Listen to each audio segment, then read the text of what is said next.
నన్ను తొడకొచ్చి ఇంట్లో పెట్టి బంధించి పెట్టినట్టున్నది. నేను ఎంత కష్టపడినా కానీ నన్ను కొట్టిన వస్తా అంటూ ఇప్పుడు ఏమంటా అంటూ డబ్బులు కట్టమంటా అంటూ లేదు పంపేమో నిన్ను అమ్మేస్తాము అంటూ అంటున్నా. అన్నం కానీ పెట్టలేదన్న నాకు. పొద్దున్నే బయట వేసి పెట్టేసినారు నన్ను. నాకు అన్నం పెట్టలే, ఏం పెట్టలే. నా బట్టలు కానీ ఇలా రూమ్లో పెట్టుకొని ఉంటారు వాళ్ళు. నన్ను కాపాడన్న. వాళ్ళు ఏమంటానంటే ఈసా తీసినాడు, నువ్వు పారిపో, నువ్వు ఇక్కడ నుండి నువ్వు పారిపో అని అంటున్నాడు. అన్న నేను పారిపోవాలంట. నేను పారిపోతే నన్ను ఎవరన్నా కాపాడేది. నాకన్నా బిడ్డలు ఉన్నారు, 3 ఆడబిడ్డలు నాకు. నా మొగుడు హ్యాండికావు బతికిరువు కోసం ఇక్కడికి వస్తే నాకు టార్చర్ చూపిస్తాండ్రన్న. ఇంతవరకు అన్నంలో నీళ్ళు లేదన్న నాకు. పొద్దున్నే ఎత్తుకొచ్చి బయట వేసినారు నన్ను.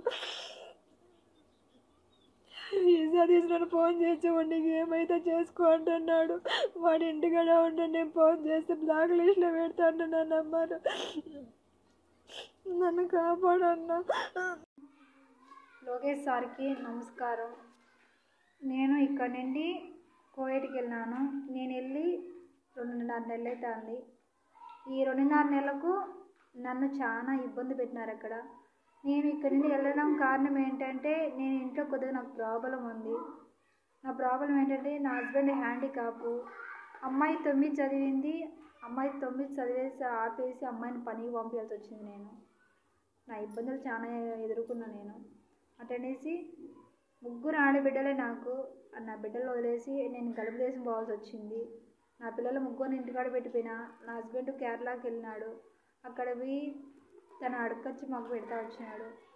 ఇప్పుడు ఏంటంటే నేను అక్కడ పెట్టాల్సి నన్ను ఇబ్బంది పెట్టినారు. ఇబ్బంది పెట్టినతానే నాకు ఆ ఇబ్బంది తట్టుకోలేక నేను వీడియో తీసి నేను పెట్టినాను. ఆ వీడియో వైరల్ అయింది. అది లోకేష్ సార్ దగ్గరికి చేరింది.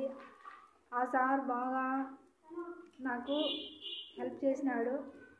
రికమెండేషన్ తీసుకుని బాగా గట్టిగా 2 రోజుల నుండి ఆ సార్ నుండి ఈ ఆఫీస్ నుండి నాకు కాల్ వచ్చింది.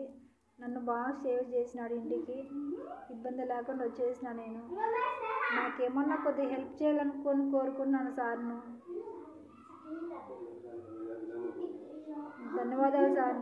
నాకేమన్నా కొద్దిగా హెల్ప్ చేయండి సార్ లోకేష్ సార్.